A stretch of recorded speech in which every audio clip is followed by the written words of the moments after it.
It's Sarah with Loaves and Dishes, and in today's video, I'm going to be showing you how to season pinto beans. This is super easy, and be sure that you subscribe to our channel so that you'll be notified when we upload videos. So I have a pack of bacon, and I'm just going to take 4 pieces of bacon, and I'm going to cut them into chunks. You could use more bacon if you wanted more bacon in your pinto beans. The amount of bacon, the limit to bacon does not exist. Use as much bacon as your heart tells you.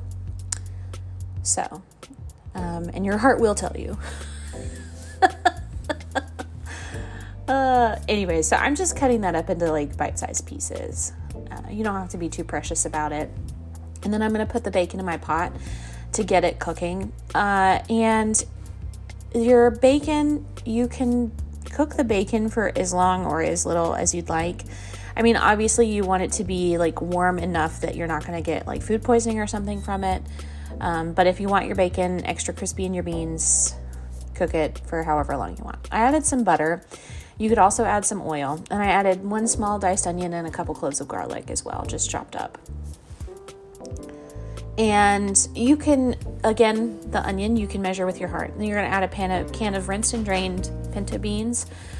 If you wanted to use like dried onion flakes, you could use those. You just might want to add a little bit of liquid to the beans.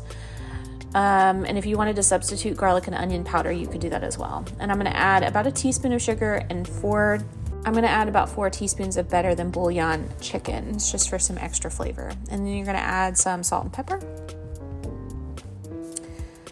And you just want to heat this up until it's got a nice simmer going. You want to make sure that your beans are warmed all the way through and that your bacon is cooked to your preferred doneness.